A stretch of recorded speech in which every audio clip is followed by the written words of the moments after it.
NMMS scholarship পরীক্ষার জীবন বিজ্ঞানের আমরা উত্তর নিয়ে আলোচনা করব।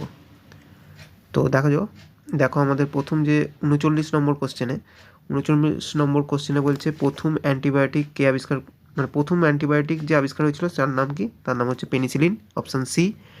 40 নম্বরে হচ্ছে কোন যৌগটি রসুনের মধ্যে আর কি থাকে, সেটা হচ্ছে অপশান ডি, অ্যাডিসিন।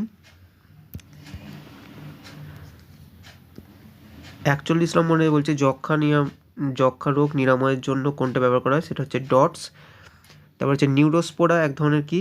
নিউরোস্পোরা হচ্ছে এক ধরনের ছত্রাক। তারপর বলছে নিম্নলিখিত উদ্ভিদের মধ্যে লবণাম্বু উদ্ভিদ কোনটা? লবণাম্বু মানে হচ্ছে ম্যানগ্রোভ জাতীয় উদ্ভিদ, তো সেটা হচ্ছে সুন্দরী গাছ, অপশান বি। হেপাটাইটিস রোগের জন্য যে দায়ী সেই জীবাণুটা হচ্ছে ভাইরাস, 44-এরটা এ। শুক্রাশয় থেকে যেটা মুখ্য যে হরমোন নির্গত হয় সেটা হচ্ছে আমাদের টেস্টোস্টেরন। তন্তুজাতীয় ফসল হচ্ছে সি, তুলো। শ্বাসমূলযুক্ত গাছ হচ্ছে সুন্দরী। তাহলে আমাদের সুন্দরী গাছটা দুবার প্রশ্নতে এলো, লবণাম্বু এবং শ্বাসমূলযুক্ত। কোনটা গ্রিনহাউস গ্যাস নয়, সেটা হচ্ছে অপশান এ, অক্সিজেন।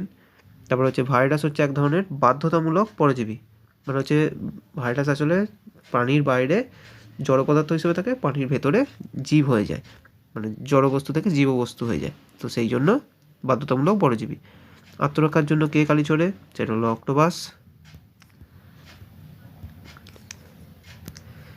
মেরু ভাল্লুক কোথায় অবস্থান করে, সেটা হচ্ছে উত্তর গোলার্ধে আর কি, উত্তর মেরুতে, তো আলটিমেটলি ওটা সুমেরু।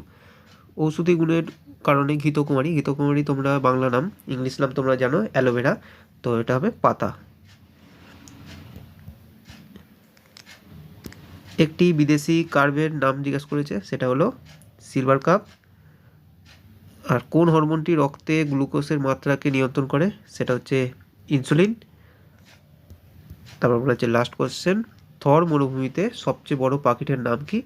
সবচেয়ে বড় পাখিটার নাম হচ্ছে দ্য গ্রেট ইন্ডিয়ান বাস্টার্ড। এই হলো তোমাদের জীবন বিজ্ঞানের সলিউশন।